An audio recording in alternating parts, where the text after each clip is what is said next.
It's Ron Reader digs the universe.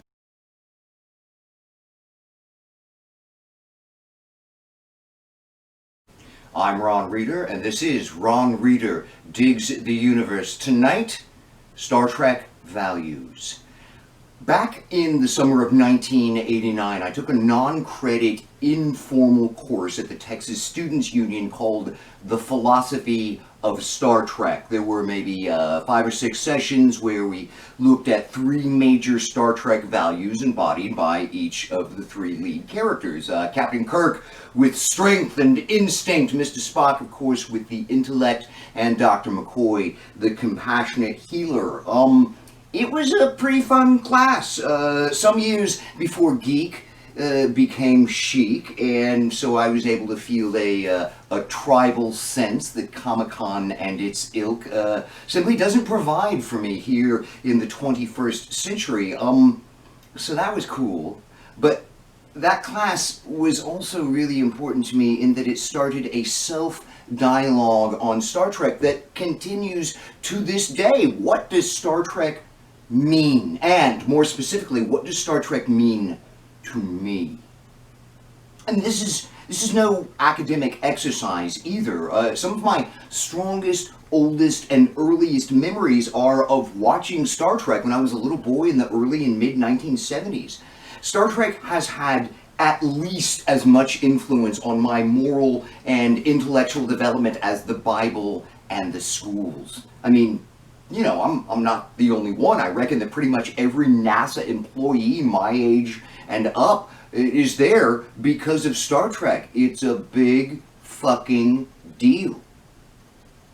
So, what was the show implanting in my little head during the me decade? In fact, think of me, if you can, at the age of 4, 5, 6, or 7, sitting on the floor in front of my family's wood-paneled cathode ray tube television, but not, you know, not too close. I don't want to get any radiation.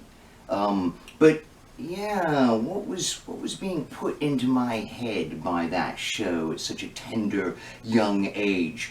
The first pilot, The Cage, shown only as part of the epic 2-parter, The Menagerie, until the age of VHS. Well, that one just comes out and drops a doozy. A world so steeped in its own illusions that it is on the verge of collapse. You know, kind of like America today.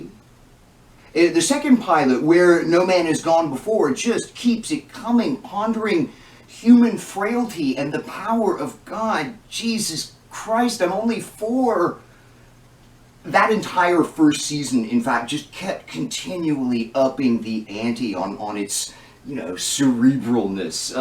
We see missives on childhood development and sociopathy, eugenics, epidemics, the duality of man, black market trade, artificial intelligence, dangers inherent in the field of psychology, Shakespeare, the theater, and crimes against humanity, the Cold War, superior intelligence, law, social stagnation, biological warfare, extended adolescence, parallel universes, the fragile threads of history, the nature of sentience, and all around and throughout and about a backdrop of research and exploration.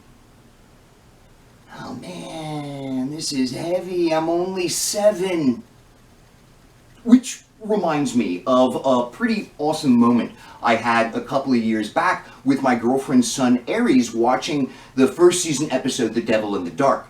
The climactic scene is a discussion on whether the creature they've encountered is a sentient being to be studied and communicated with, or a man-killing monster who is to be destroyed. Huge stakes. During the tensest moment, Aries, totally enthralled, turns to me and asks, "Who's right?" I wanted him to see the process. That's what they're trying to figure out, I hurriedly told him. His fascination with this philosophical dilemma, 7-year-old totally grooving on a philosophical dilemma, it gave me a glimpse of myself at his age being taught to think by Star Trek. School taught me how to read and write, but Star Trek made me an intellectual in the rough. Some years ago, a conservative friend was telling me how much he loves Star Trek, and he was, digging at me. Liberal conservative is like, oh, it's, not called the Enterprise for nothing.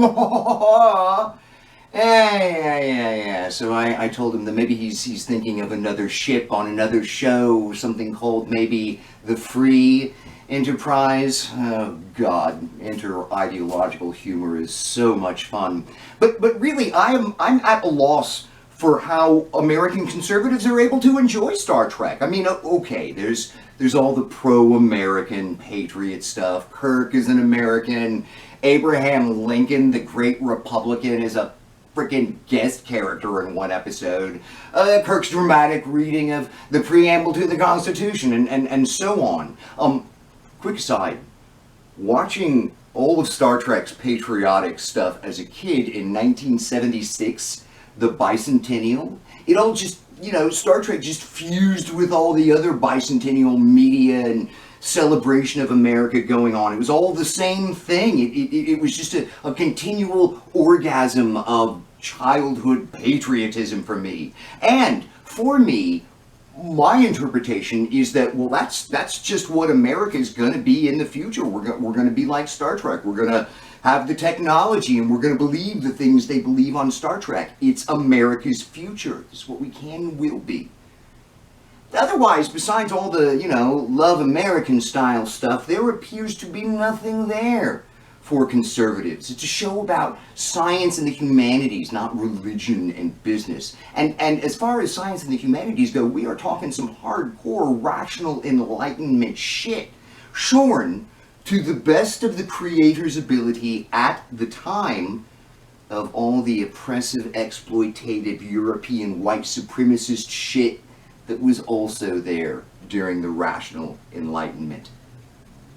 Conservatives no longer do science and humanities and are increasingly getting their white supremacist on.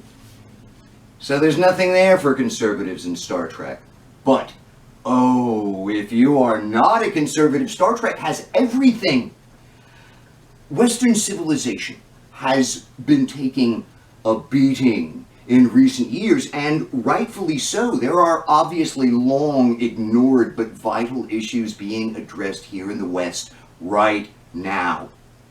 Star Trek, in its groovy 60s wisdom, fits very neatly into this moment in history. It provides a model for what Western civilization ought to be moving forward, and it's a good model. Knowledge, exploration, compassion. For Christ's sakes, they've got historians, anthropologists, theater companies, and therapists in Starfleet. Those are Star Trek values. And hopefully, those will be our values in the not-too-distant future. I'm Ron Reeder, and this has been Ron Reeder Digs the Universe. Join me, Ron Reeder, for another episode of Ron Reeder Digs the Universe next week.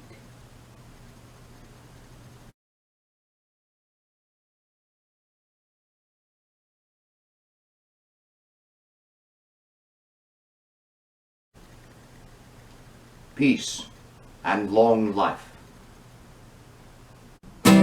It's Ron Reeder Digs the Universe.